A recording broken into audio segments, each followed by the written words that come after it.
Oublie que je suis une femme. Mais n'oublie pas que je suis une femme. Oublie que je suis noir. Mais n'oublie pas que je suis noir.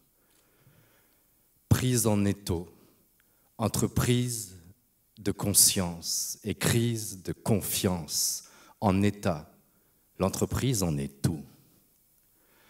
Entre l'acquis et l'inégal, entre les quotas, les ghettos, les handicaps physiques ou sociétaux, peut-on privilégier la richesse à l'accumulation, les pensées diverses à l'acculturation? La société est moins homogène qu'on l'imagine. Pourquoi tenir une même ligne? Maginot. C'est nouveau, c'est beau, c'est bio. La diversité s'affiche bien haut en l'an de grâce 2018 après JC Decaux. Génétiquement, il paraît que nous sommes tous les mêmes pour 7 milliards de raisons différentes. Et pourtant, éthiquement, l'égalité déchante. Mais comment communiquer comme une idée d'unité quand on indifférencie les identités subies et les identités choisies, quand les barreaux dans nos têtes forment nos grilles de lecture? La société au sens large n'est plus une protection.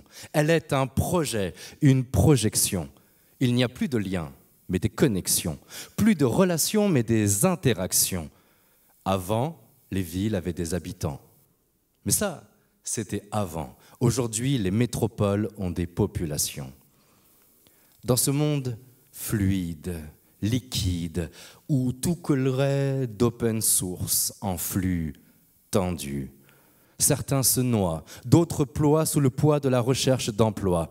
Et dans cet univers qui veut nous voir autant solidaires qu'adversaires, les aspirations collectives ont cédé la place à des utopies compétitives.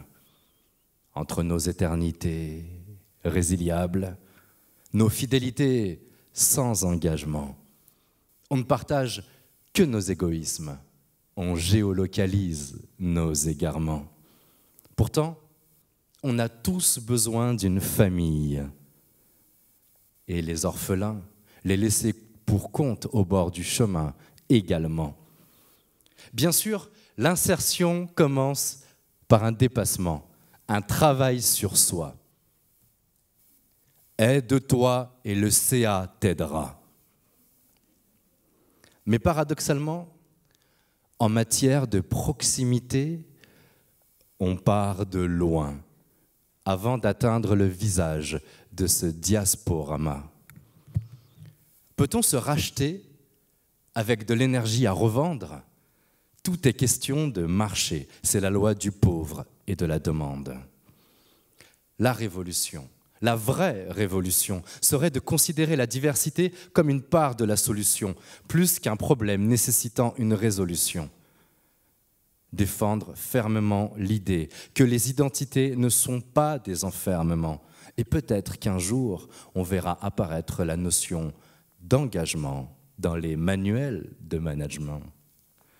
Refusons en attendant de nous enfoncer dans l'immobilisme de nos responsables mouvants. Et plutôt multiplier les points de vue, les approches, faire de la mixité un outil face à la complexité. Dans un monde incertain, penser le lointain et le proche en alternant les focales entre le local et le global. Il est donc temps qu'on investisse et qu'on s'investisse.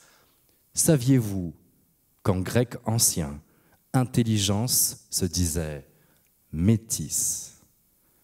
La réussite professionnelle est un chemin individuel, mais impossible sans les autres. Et plus l'autre est différent, plus il m'aide à comprendre, plus il m'aide à apprendre. C'est donc cette nouvelle relation qu'il faut entreprendre. Serons-nous capables d'oublier ce qui nous divise pour voir au-delà ce qui nous rassemble?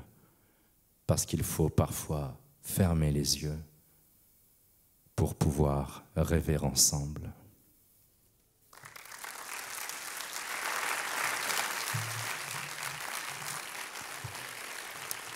Lee Harvey Asphalt.